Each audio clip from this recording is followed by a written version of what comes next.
Okay, good day mga Airsoft, good day mga kabigman. Good afternoon po sa inyo lahat. Ngayon po, yung kaibigan natin, actually hindi na natin siya Airsoft, kaibigan na natin siya kasi syempre sa dami ng beses na pinuntahan niya tayo, pinuntahan natin siya, ayun, nagkagaanan na kami ng loob ng ating bossing, no? Sir King Gamboa of Teresa Rizal. Okay, nandito na naman. Hello, Sir King. Ayun, yes, sir. Okay, bali, ayun, ngayon na naman ng mga Airsoft, una mga pistol, then rifle, then another DMR rifle, ngayon naman sniper rifle, at saka another pistol na naman para sa ating Airsoft. By the way, no, available na ulit yung mga tactical bag namin, yung mga hindi nabigyan ng mga nakaraan, pwede na ulit, no, especially mga pistol, meron na ulit, kompleto na ulit. So, mag-message na lang kayo para maipadala sa inyo, okay?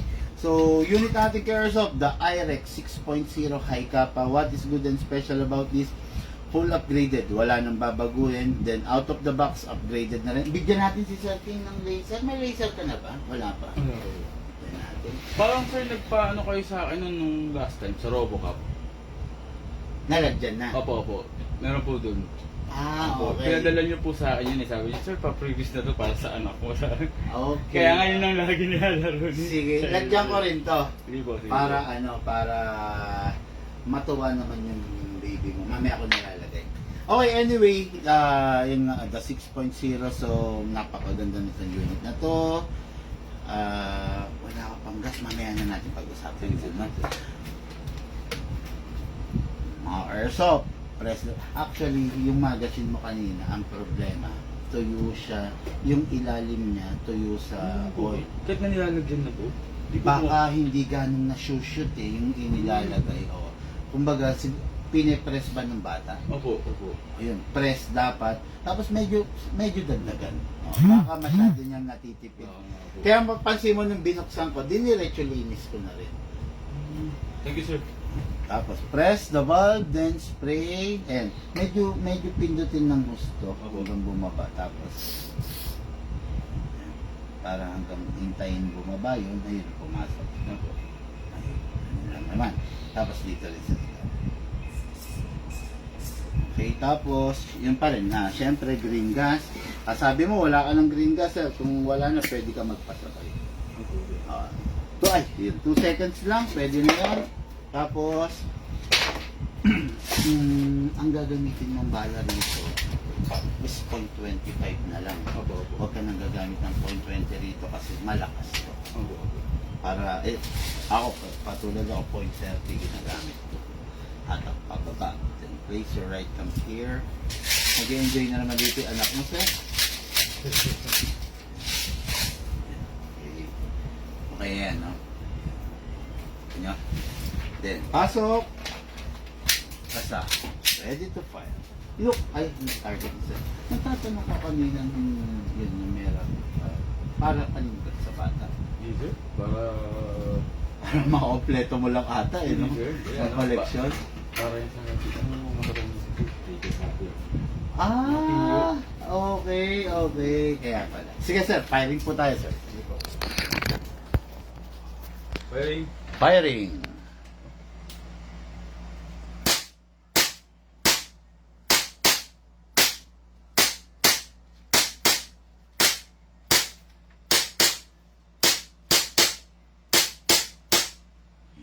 Open slide kasi wala ng bala.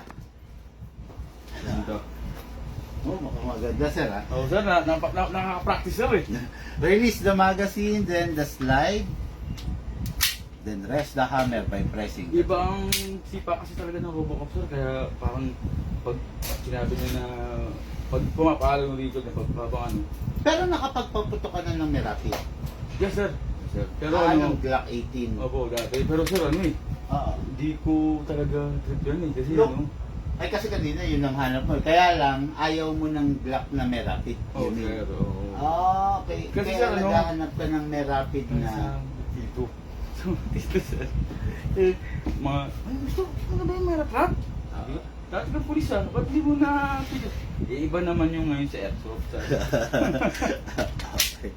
Pero yun, meron rin naman kami may rapid halimbawa. Ito, pakita ko na lang rin sa'yo. Total, nandito ka. Ayun.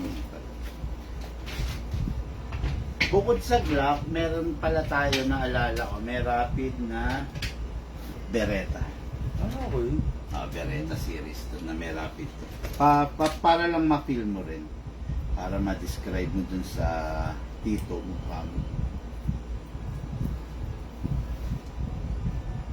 Mga airsoft bonus na to. No? Para lang makita ni sir. Oh, look, wala tong inlet valve. Oo.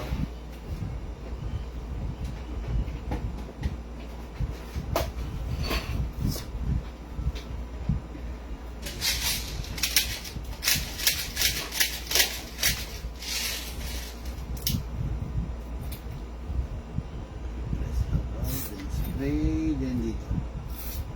Yun nga lang, Beretta series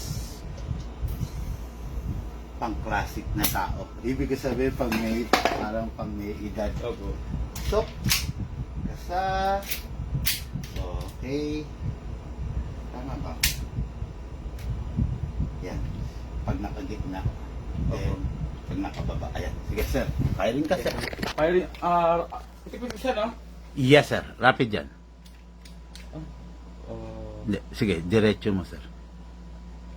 oh, puti. Grabe rin pala ka, sir.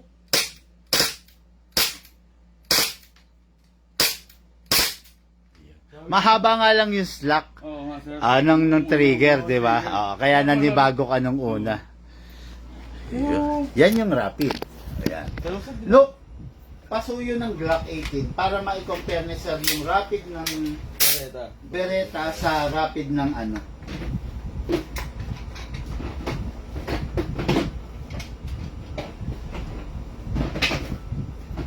Wala na dyan sa box. Di ba kinuha ng taga ni madam? Taga-anggat.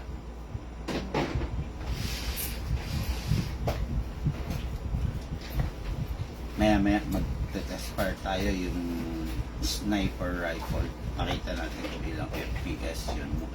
Kaya malamang, ewan ko lang kung papayagan ito dun sa game site na nilalaroan nila. Okay, press the valve, then spray. sana payagan, sir. Kasi hindi man, talagang hindi pumayag. Huwag yan, masakit yan. Nakalaban nyo kami last time. Ay, talaga, sir. Pero dito talaga ako katrabaho kasi akala ko kasi dati, sir, mga baguhan kayo eh. Pamilya pa kayo. Ay, sabi ko, hindi ko na nakapaglaro naman po dati. Okay, sir, pag nakataas, single fire, pag ibinaba, rapid fire. Mga after 3 shots, pwede mo na siyang ibaba. Sige po. Ready to fire. Okay, sir. Ready? Okay, firing. Ay! Wala. Nilagyan ko bang gas? Walang gas.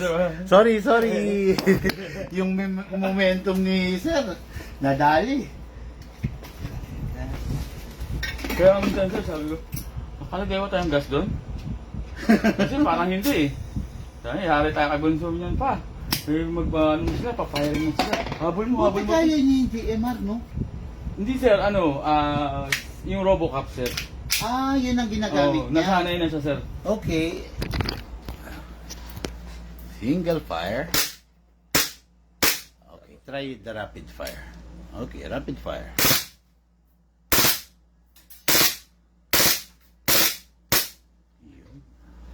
Grabe, sir. Diba? Pero mas malakas yung ano. Nagulat ako dun. Sa Beretta. Oo, nagulat ako dun. Iba pitik nun. Pinatesting lang naman natin para alam ni sir yung difference, no? Ngayon, sa 2011 kasi hindi ko talaga sinasuggest ang rapid fire kasi sa totoo lang nawawarak yung unit dahil malakas ang 2011. Imagine mo na lang yung Robocop, mag-rapid fire. Pucha, Ay, ang lakas nun, sir. Di ba? Okay, so for the main event, the VSR-10 Classic Sniper Rifle, no? What is good and special about this? Isa sa mga pinakamatipid, pinakamalakas na rifle na inilabas. Look, paayos yung target. Ay, hindi. Sige, okay na pala. I-corona lang natin na. na inilabas. So, lightweight din siya. Pwede siyang, kasi yung iba kailangan mo ng bipod, di ba? Pero ito kahit hindi, lightweight siya. So, napakaganda, kumbaga simpleng-simple, walang ganong abubot, walang ganong cheche-bureche. Okay? So, ngayon mag-ano muna tayo, mag-load tayo ng bala. Ang gagamitin bala rito is 0.25 to pataas na, kasi malakas to no? Okay, para malagyan ng bala, sir, ito yung magazine, may reloader ka naman, pump lang. Pump lang. Actually, ang kayang malaman nito is 30 rounds. So, okay.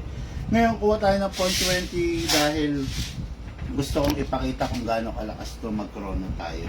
Ang pang-chrono kasi na bala is 0.20. Oo, hindi pinang-chrono ang 0.30. Okay, look, chrono. Alam mo na to, sir, na literal na isang kasi isang pin. Apo. Ngayon, pasok ang magazine. Pasok. Make sure you heard the clicking sound. That's it. Ito pa. Kailangan dito, huwag pabayaan sa silicone oil. Sprayan mo na itong cylinder. Okay. Kasa. Bitawan. Sprayan ulit. Okay, sir. Then, balik. Ay, sorry. Look, chrono. Okay. Gusto ko itatapat. Sige. Dito. Okay, chrono. Firing.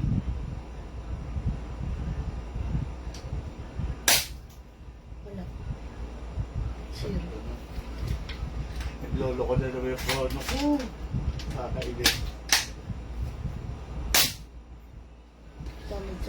Oh, grabe si Sir. Yan. 677. Paano? Papasok.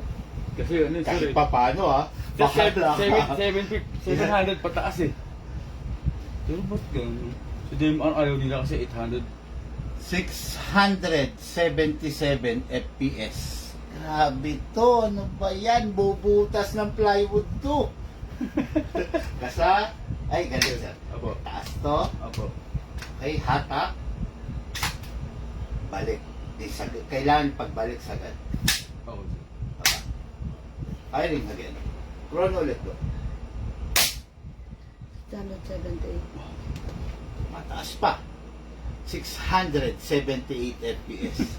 Grabe. Ay, ikaw na, sir. Ano? Sige, sir. Sadlak dito, sir, para may persa.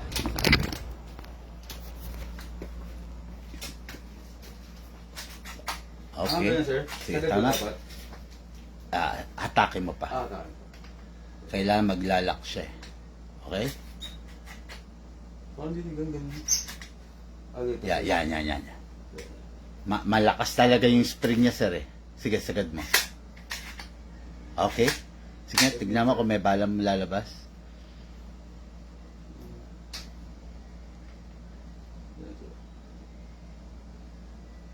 Hindi sir, hindi ko yata nakamot eh. Hindi yata nakasa, eh, no? Ano Ako. sir, parang i-stock siya eh, no? Hindi, ano lang siya, sir, mabigat. Akin na. Yan sir. Saka nga sir. Kailangan, pag hinatak mo, huwag mabibitin. Hatak, mas maganda siguro, sir, pa ganito. Okay. Yan, tapos balik mo. Ayan, sige, sir. Fire mo yan, sir.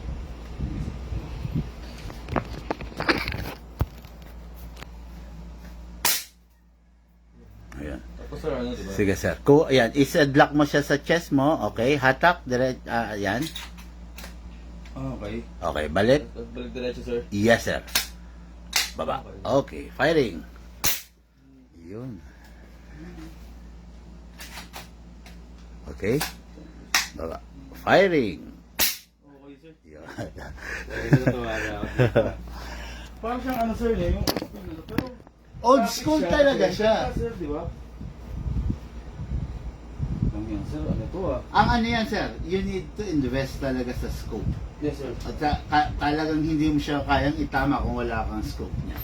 O sir, kasi wala siyang ano. Walang sight eh. Yun lang Hindi naman talaga. pwede sir, lapitan mo yung kalaban. Yun lang talaga basehan Pero mo. sir, ganda Basta ganon, iwasan mo lang sir yung ikakasa siya tapos mabibitin. Oo, mabibitin. Kailangan talaga pag kinasa mo, totally mahatak mo. Opo. Yan, Okay, balik. sir. Sir, maganda exercise yun dyan minsan ah. Look.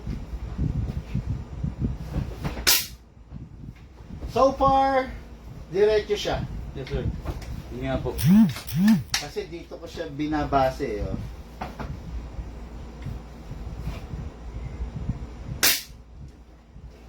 So, ayun. Ngayon, yung unit, bawal. Bawal na bawal itabing nakapasa. Yes sir. Bawal na bawal itabi na nakaload yung magazine. Release natin. Sir, this is a 660 FPS unit. Hindi pwedeng gawing biro. Oh yes sir. Okay? Yes, sir. Ayan. I-kasap ulit, puputok ulit para sigurado tayong wala lamang bala yung loob. Okay, wala na. Ayan. Grabe to mga Karsop. Kahit ako hindi ko expect na gano'ng kalakas. Tapos, siya nga pala, meron akong ituturo sa iyo. Kung sakasakali yung trajectory ng bala, medyo lumiliko or umaangat, let's say pagdating ng 40-50 meters, gumagano na siya. Adjust ka lang ng konti dito. Ah, okay. Yan. Pwede mong i-adjust yan, sir. Yung paninang setting niya nasa mid, ibig sabihin, nasa gitna yon. So, pwede mong i-adjust, pwede mong i-adjust para yuyuko, pwede mong i-adjust para tataas naman. Hanggang ma-reach mo yung diretso niyang speed sa 0.30 grams on, let's say, 30 to 40 meters, okay na yun. Parang, ito yung pinipwestuhan ng ano ko eh. Tapos, parang yung puno sir. Yung puno, pagkatapos ng Montero ko. Oo. Mga ano yan, sir? Mga 15 meters yan, ganyan. Oh. So, okay pa rin. Pwede ka, dito nyo lang titimplahin. Dito nyo lang i-adjust. Oh. Kasi baka ganito. Baka ang target mo 30 meters, pero nakaset siya for 20. Ibig sabihin, pagdating ng 20, aangat siya. So, kailangan, iyuko mo pa siya. Para ma-reach niya muna yung 30 meters bago siya mag-iba ng direction. Oh, yan dito lang naman. Okay sir, thank you sir. Okay guys, yun lang muna. Thank you and have a blessed day. Maraming salamat ulit Sir King sa pagtitiwala sa amin sa Dipa. Thank you po.